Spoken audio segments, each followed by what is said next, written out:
Dear student, पहली video में हमने लिया था सेकंड चैप्टर की, हमने स्थिति, समय, आरेख वगैरह लिए थे और हमने जो एक विमीय गति, द्विविमीय गति आदि ली थी। तो अब आगे बढ़ते हैं दूरी और विस्थापन पर, डिस्टेंस एंड डिस्प्लेसमेंट। तो देखिए, दूरी और विस्थापन क्या है, दोनों हैं तो लंबाइयाँ ही। तो दूरी किसे कहते हैं? पथ की कुल लंबाई, यानी कि जिस पथ को चलने के लिए हम, गति करने के लिए हम प्रयोग करते हैं, उस पथ की लंबाई बिना किसी दिशा को ध्यान में रखते हुए कुल लंबाई जो नापी जाएगी उसको हम दूरी कहेंगे, अर्थात किसी वस्तु द्वारा तय किए गए पथ की कुल लंबाई। और विस्थापन किसी वस्तु की प्रारंभिक तथा अंतिम स्थितियों के बीच की न्यूनतम दूरी, यानी कि जहाँ से हम कोई गति प्रारंभ कर रहे हैं और जो हमारी अंतिम बिंदु है जहाँ पर हमें पहुँचना है, वो दोनों बिंदुओं के बीच की न्यूनतम दूरी, यानी कि एक बिंदु से शुरू वाले से और आखिरी बिंदु तक बिल्कुल सीधी रेखा में जो न्यूनतम दूरी आएगी वही क्या कहलाएगी? विस्थापन। तो दूरी क्या है? रास्ते की कुल लंबाई। और विस्थापन क्या है? प्रारंभिक बिंदु और अंतिम बिंदु के बीच की न्यूनतम दूरी। मात्रक दोनों का मीटर होगा, विमीय सूत्र LL होगा। जो दूरी होती है इसमें दिशा की आवश्यकता नहीं होती, इसलिए अदिश राशि। और जो विस्थापन होता है इसमें एक निश्चित दिशा होती है, इसलिए सदिश राशि। अब देखिए, एक एग्जाम्पल ले लेते हैं। एक ये अर्धवर्ताकार मार्ग है APB, जिसकी इस मार्ग की त्रिज्या R है, कैपिटल। अब ये कह रहा है कि कुल दूरी और कुल विस्थापन ज्ञात कीजिए, कहाँ से? A से B तक पहुँचने पर। तो हम A से, एक तो ये जा रहे हैं APB के मार्ग में, इस मार्ग को अपनाते हुए हम जा रहे हैं B तक। तो अगर हम इस मार्ग को अपनाते हुए जा रहे हैं तो दूरी कितनी हो जाएगी? जो पूरी परिधि की आधी हो जाएगी, 2 पाई R जो होती है पूरी परिधि होती है, और अर्ध परिधि जो हो जाएगी पाई R। यानी कि APB में जो दूरी लगी A से B तक जाने में, वो लगी अर्ध परिधि के बराबर, यानी कि पाई R के बराबर। और जो विस्थापन हुआ, हम इसमें विस्थापन में यानी बिल्कुल सीधी दूरी नापेंगे, तो सीधी दूरी कितनी हो गई? 2R। तो विस्थापन हो गया कितना? 2R। ठीक है ना। एक खिलाड़ी, दूसरा एग्जाम्पल लेते हैं। एक खिलाड़ी A भुजा के वर्गाकार मैदान में A से B, B से C, C से D और D से A दौड़ता है। ये हमने दिखा रखा है, इसकी भुजा A है। A से B, B से C, C से D और D से A। अब पूछा गया है खिलाड़ी द्वारा तय की गई दूरी, तो हम सारी को जोड़ देंगे। A से B, B से C, C से D और D से A। जोड़ दी, A plus A plus A plus A 4A। लेकिन विस्थापन क्या हुआ? जहाँ से चला था वहीं पर आ गया, तो विस्थापन कितना हो गया? 0। अच्छा, नोट रखनी है एक बात कि विस्थापन को अगर हम दूरी से भाग करें तो वो या तो 1 के बराबर आएगा अधिकतम में, या 1 से छोटा आएगा, क्योंकि विस्थापन हमेशा दूरी से या तो बराबर हो सकता है या छोटा रहेगा, और दूरी विस्थापन से या तो बराबर हो सकती है एक केस में, या फिर बड़ी रहेगी। अब आता है दूरी तथा विस्थापन में अंतर। कुछ अंतर भी ले लेते हैं, डिफरेंस। ठीक है, चलिए, ये दूरी हो गई, ये विस्थापन। इसका अगर देखिए, दूरी को हमने क्या कहा? अदिश राशि, और विस्थापन को सदिश। दूरी हमेशा धनात्मक होती है, क्योंकि ये क्या है? सदिश राशि नहीं है, अदिश राशि है। ठीक है ना जी। और जो विस्थापन है वो पॉजिटिव भी हो सकता है, नेगेटिव भी हो सकता है और जीरो भी हो सकता है। अच्छा जी, पथ की, यानी कि दूरी किसे कहते हैं? पथ की कुल लंबाई। और विस्थापन किसे कहते हैं? प्रारंभिक तथा अंतिम बिंदुओं के बीच की न्यूनतम दूरी। ठीक है जी। नेक्स्ट है, पथ की आकृति पर निर्भर करती है दूरी, कि आकृति कैसी है, लंबाई उसके अनुसार ली जाएगी। पथ की आकृति पर निर्भर नहीं करता, केवल प्रारंभिक और अंतिम बिंदुओं की स्थिति पर निर्भर करता है। ठीक है ना जी। इसके बाद है, विस्थापन के परिमाण के बराबर या उससे बड़ी होती है दूरी। यहाँ बिल्कुल विस्थापन का परिमाण या तो उसके बराबर होगी या फिर उससे बड़ी होगी। और ये जो विस्थापन है या तो बराबर हो सकता है या छोटा, ये पहले डिस्कशन कर चुका मैं। छठा पॉइंट है, विस्थापन 0 होने पर दूरी 0 हो आवश्यक नहीं है। भाई, दूरी तो पथ की लंबाई पर डिपेंड करेगा, लेकिन दूरी 0 होने पर विस्थापन अवश्य ही 0 होगा। भाई चला ही नहीं, दूरी 0 होने का मतलब चला ही नहीं, वही रुका हुआ। वही रुके के लिए विस्थापन भी 0, दूरी भी 0। लेकिन अगर वो घूम कर आ रहा है तो दूरी तो चाहे वो 10 चक्कर लगा ले सबकी जुड़ेगी, लेकिन अगर वहीं से घूमकर वहीं पर आ गया तो विस्थापन 0 हो जाएगा। अब एक एग्जाम्पल ले लेते हैं, और कि एक कार सर्वप्रथम 5 किलोमीटर दूरी पूर्व दिशा में तय करती है। उसके बाद 12 किलोमीटर दूरी उत्तर दिशा में तय करती है। कार द्वारा तय की गई कुल दूरी व विस्थापन ज्ञात कीजिए। देखिए ये तो पूरब ले लिया, ये उत्तर हमने ऐसे ले लिया, पूरब पश्चिम उत्तर दक्षिण ऐसे ली जाती है, ठीक है ना जी। तो हमने शुरू में ए पॉइंट पर ले लिया, तो पूरब की दिशा में 5 किलोमीटर चला दिया, फिर बी पर पहुंच गया है, बी से सी तक उत्तर दिशा में 12 किलोमीटर चला दिया। तो देखिए तो 90 डिग्री का हो गया। तो पाइथागोरस प्रमेय के अनुसार ये आ जाएगा 13, 5 का वर्ग प्लस 12 का वर्ग, ये 25, 144, 169, रूट स्क्वायर करेंगे तो 13 आ जाएगा। तो कुल दूरी ए से सी तक जाने में A B plus B C यानी कि 5 प्लस 12 17 किलोमीटर। और देखिए विस्थापन कितना हो जाएगा ए से सी तक जाने में, तो प्रारंभिक बिंदु ए अंतिम बिंदु सी दोनों के बीच की न्यूनतम दूरी 13 किलोमीटर, ठीक है जी। कितने किलोमीटर? 13 किलोमीटर। अब लेते हैं वेग वेलोसिटी। क्या होता है वेलोसिटी? गतिमान वस्तु की समय के साथ विस्थापन परिवर्तन की दर। विस्थापन पढ़ चुके। गतिमान वस्तु की समय के साथ विस्थापन परिवर्तन की दर क्या कहलाती है? वेग। वेग बराबर विस्थापन बटे समांतराल। मात्रक विस्थापन का क्योंकि दूरी है मीटर में और समय का सेकंड में। विमीय सूत्र LT-1, मीटर का L नीचे क्योंकि सेकंड नीचे लिखा हुआ तो ऊपर जाके -1। अथवा ऐसे भी बोल सकते हैं एकांक समय में विस्थापन परिवर्तन की दर को वेग कहते हैं। अब ये वेग कितने प्रकार का होता है? 2 प्रकार का होता है, एक समान वेग और असमान तथा परिवर्ती वेग। Uniform velocity, non uniform velocity. जब कोई वस्तु एक समान समयांतराल में समान रूप से विस्थापित होती है, यानी कि जैसे हर सेकंड 1 मीटर चल रही है एक दिशा में सरल रेखा में, तो क्या कहलाएगा? एक समान गति, एक समान वेग, ठीक है। यानी कि जब कोई वस्तु समान समयांतराल में समान रूप से विस्थापित होती है तो एक समान वेग। असमान या परिवर्ती वेग। जब कोई वस्तु समान समयांतरालों में असमान रूप से विस्थापित होती है, पता लगा 1 सेकंड में कभी 2 मीटर चल दिया, कभी 3 मीटर चल दिया, कभी 1 मीटर चल दिया, तो इस प्रकार की जो गति होगी वो असमान या परिवर्ती वेग होगा। अब असमान गति भी 2 प्रकार की होती है। एक औसत वेग यानी कि जो परिवर्ती वेग है ये भी 2 प्रकार का होगा, एक औसत वेग एवरेज वेलोसिटी और एक ताक्षणिक वेग, ठीक है जी, इंस्टेंटेनियस वेलोसिटी, ठीक है जी।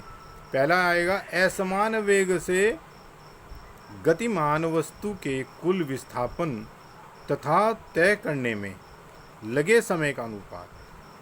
असमान वेग से गतिमान वस्तु के कुल विस्थापन यानी कि जो समय हमें दिया गया उसमें उसने कितना विस्थापन किया, वो चाहे पहले सेकंड में 2 मीटर, दूसरे में 3 मीटर, चौथे में 1 मीटर, 5 में 6 मीटर, भले ही इस प्रकार दे रखा हो टोटल विस्थापन, उस सारे विस्थापन को हम जोड़ लेंगे और जो टाइम लगा हुआ है उस टाइम को जोड़ लेंगे।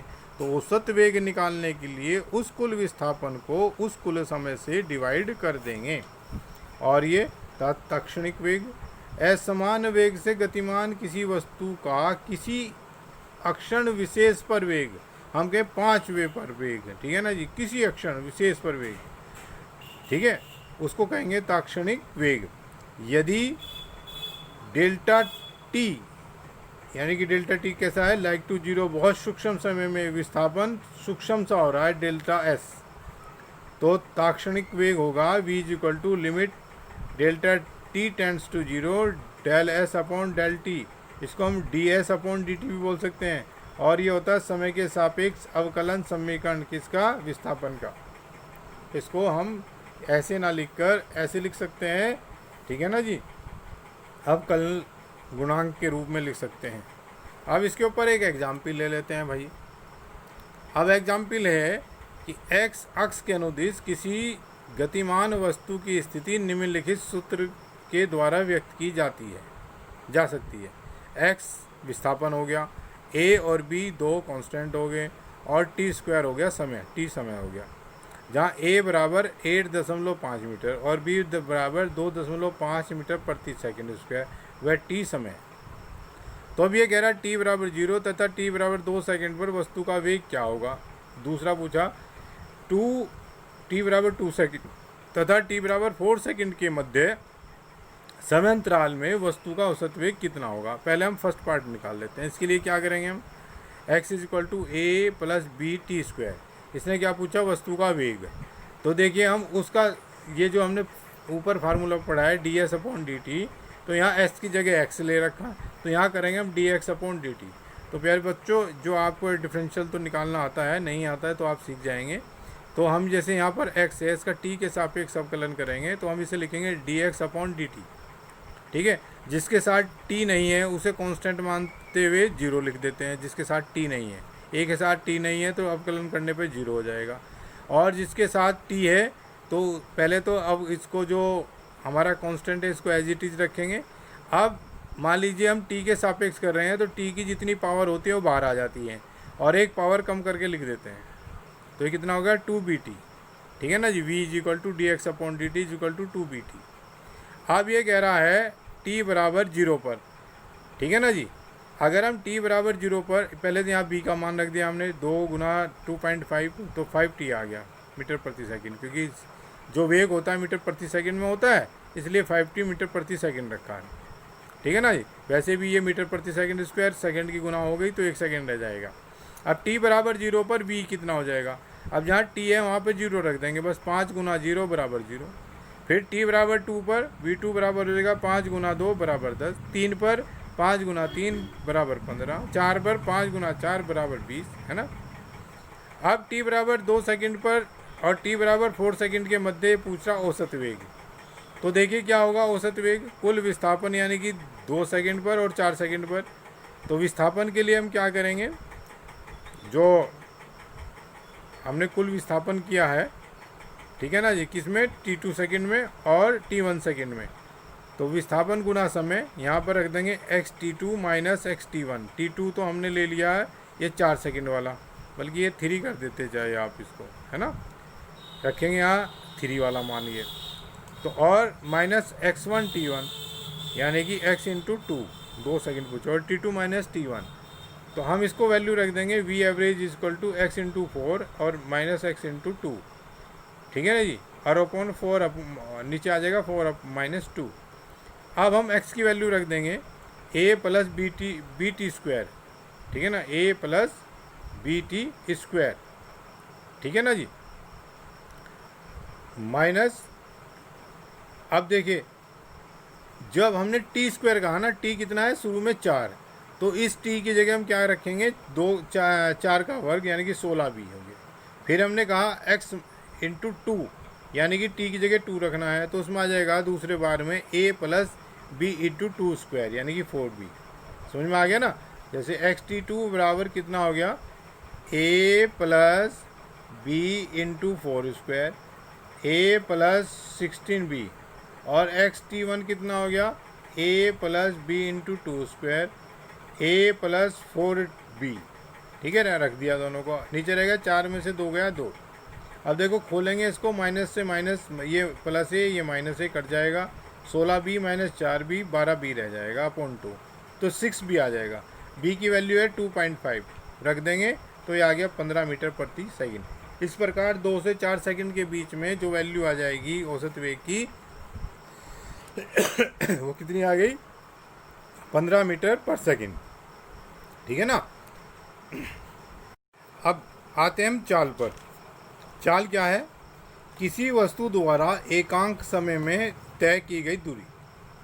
किसी वस्तु द्वारा एकांक समय में तय की गई दूरी, वेग में कहा था विस्थापन, यहाँ कहा गया दूरी। चाल बराबर दूरी बटे समय अंतराल। मात्रक वही मीटर प्रति सेकंड, क्योंकि दूरी का मात्रक मीटर और समय का सेकंड। विमीय सूत्र भी वही LT-1। ये भी उसी प्रकार से होती है। 2 प्रकार की चाल है, यूनिफॉर्म स्पीड और non uniform speed. Uniform speed, जब कोई वस्तु समान समय अंतरालों में समान दूरियां तय करती है। जैसे 25 किलोमीटर प्रति घंटा की चाल से चलती कार 3 घंटे में 75 किलोमीटर चलती है। पहले घंटे में 25, दूसरे में 25, तीसरे में भी 25। और असमान या परिवर्ती चाल, जब कोई वस्तु समान समय अंतरालों में भिन्न भिन्न दूरियां तय करती है। पहले घंटे में 20 चली, दूसरे में 30 किलोमीटर चली, तीसरे में 25 चली, इस प्रकार से चलती है। अब वेग कि जैसे वेग में लिया था उसी प्रकार से असमान परिवर्ती चाल भी दो प्रकार के होंगे, एक औसत चाल है, दूसरी ताताक्षणिक चाल, इंस्टेंटेनियस स्पीड। ठीक है जी।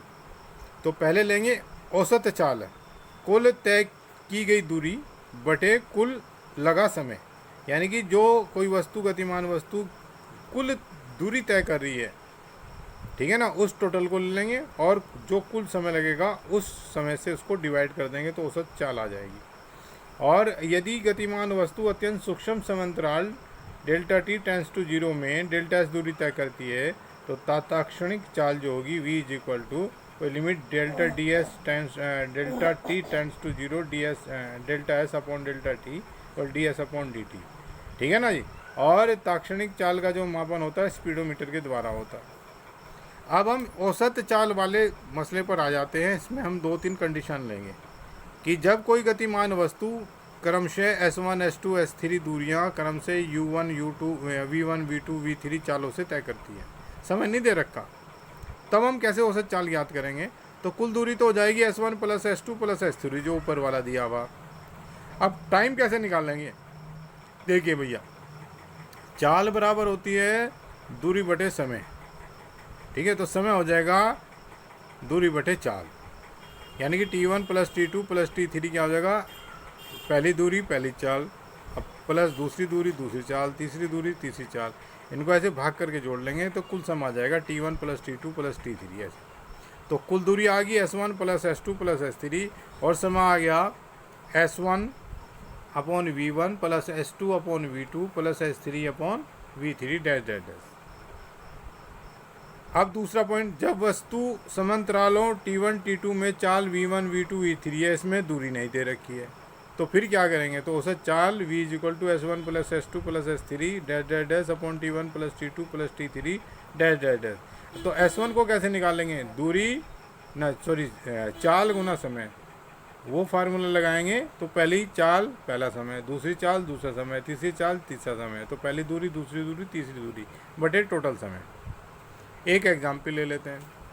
एग्जाम्पल है कि जब कोई कार चित्र के अनुसार एक सरल रेखा में गतिमान है, कार O से चलकर 18 सेकंड में P तक पहुंचती है, फिर 6 सेकंड में Q पर वापस आ जाती है। कार के औसत वेग व औसत चाल की गणना करो जब नंबर ए O से P तक जाती है, यानी कि O कहाँ है? ये, और P कहाँ है? ये वाला। O यानी कि 0 पर लिया, P 360 पर लिया। दूसरा, जब वह O से P तक जाती है और पुनः Q तक वापस आती है, यार P से यानी कि पहले तो यहाँ से यहाँ तक गई और फिर P से Q तक वापस आई। ठीक है, तो इन दोनों स्थिति में हमें औसत वेग व औसत चाल ज्ञात करनी है। अब देखिए सोल्यूशन ले लेते हैं इसका। पहला, O से P तक विस्थापन 360 मीटर, चित्र में आप देखिए, समय अंतराल 18 सेकंड लगे। औसत वेग विस्थापन बटे समय अंतराल, पता है ना, विस्थापन कितना है? 360 बटे 18, 20 मीटर प्रति सेकंड आ गया। और औसत चाल क्योंकि कोई परिवर्तन नहीं एक ही सीधी रेखा में हो रहा है तो दूरी भी इतनी हो जाएगी जितना विस्थापन। ठीक है, 360 बटे 18 यानी कि 20 मीटर प्रति सेकंड। ठीक है ना, यानी कि औसत चाल व औसत वेग के परिमाण क्या है? बराबर है। ठीक है ना जी। अब पार्ट बी, कार के O से P तक जाकर पुनः Q तक वापस आने पर विस्थापन। देखिए 360 में से 120 घटा देंगे क्योंकि हम सिर्फ वही लेंगे प्रारंभिक बिंदु से अंतिम बिंदु की पोजीशन। तो 360 में 360 गया, 120 वापस आया, तो 360 में से 120 घटा देंगे, 240 मीटर चला। लेकिन समय तो भाई जुड़ेगा, समय तो नहीं ऐसा होता, 18 तो जाने में और 6 वापस आने में समय तो बढ़ता ही जाता है, 24 सेकेंड हो जाएंगे। तो औसत वेग हो गया 240 बटे 24 यानी कि 10 मीटर प्रति सेकेंड। औसत चाल, अब चाल में ऐसा नहीं कि घटा देंगे, चाल में तो 360 गया, 120 वापस आया, दोनों को जोड़ दो, 480 हो गया, समय वही 24 सेकंड, तो ये आ गया 20 मीटर प्रति सेकंड। देखो ऊपर तो चाल और वेग आए थे समान, यहाँ पर चाल और वेग हो गए भिन्न भिन्न। अब आता है चाल तथा वेग में अंतर, चाल ये और वेग ये। चाल अदिश है, इसमें दिशा की आवश्यकता नहीं, सदिश वेग सदिश है, इसमें दिशा की आवश्यकता होती है। एकांक समय में चली गई दूरी को चाल कहते हैं। एकांक समय में विस्थापन परिवर्तन की दर क्या कहलाती है? वेग। वेग शून्य होने पर चाल शून्य हो आवश्यक नहीं। वेग शून्य हो गया, चाल शून्य हो, ऐसा कुछ नहीं है। लेकिन चाल शून्य होने पर वेग अवश्य शून्य होगा। ठीक है। अब कुछ इसके ग्राफिक को ले लेते हैं। स्थिति समय ग्राफ एक्स अक्ष को पर समय को और वाई अक्ष पर दूरी को दिखाते हैं। ठीक है ना जी। और एक्स और वाई ये बन जाएगा द्वारा गति की विवेचना, यानी कि स्थिति समय ग्राफ के आधार पर गति की विवेचना। हम एक्स अक्ष ये दिखा दिया, देखो इस पर दूरी और इस पर समय। अब पहली स्थिति ले रहे हैं हम, ये हमने वाई एक्स बनाया, ये एक्स एक्स बनाया, और ये जो एक लाइन खींच दी एक्स एक्स के समांतर खींच दी, यानी कि समय के साथ साथ। इसका मतलब है कि समय तो बढ़ रहा है लेकिन स्थिति नहीं बदल रही है। इसका मतलब क्या हुआ, जैसे हम एक ही जगह खड़े रहें समय तो बढ़ता जाएगा, लेकिन हम खड़े हैं तो हम कैसी अवस्था में होंगे, स्थिर। अगर ऐसे आ जाए समय की अक्ष के कोई भी रेखा समांतर आ रही है, इसका मतलब समय बढ़ रहा है, स्थिति बदल नहीं रही, अर्थात वस्तु विराम अवस्था में है, अर्थात वेग बराबर 0। और इस पर एंगल होता है ढाल, एक्स एक्स से जो ढाल होता है, क्योंकि पैरेलल है तो थीटा बराबर 0। अब दूसरा देखिए, इसमें लगातार रेखा बदल रही है, टी भी बढ़ रहा है और वाई भी कंटिन्यूसली एक सरल रेखा में। ठीक है। इसमें थीटा 90 से कम होगा, तो ये क्या कहलाएगी, एक समान वेग से गतिमान, यानी कि समय के साथ साथ लगातार उसी प्रकार से बदला, इसीलिए एक सीधी रेखा आई। अब ये बिंदु इसमें जो ग्राफ में डी से शुरू होकर ई पर समाप्त होता है ऐसे। ठीक है ना जी। और एक्स ये स्थिति को रिप्रेजेंट करता है, समय जो है ये एक्स एक्स को रिप्रेजेंट करता है। तो देखिए अब जैसे जैसे समय बढ़ रहा है तो स्थिति यानी कि वेग जो है, स्थिति की जो दूरी है मूल बिंदु के सापेक्ष वो कम होती जा रही है। तो उसका मतलब क्या है, एक समान ऋणात्मक वेग। एक समान क्यों, क्योंकि एक जैसी रेखा ढाल समान है। और ऋणात्मक क्यों, क्योंकि घट रहा है। ठीक है। तो डियर स्टूडेंट्स, आज हमने जो वेलोसिटी और स्पीड पढ़ी है,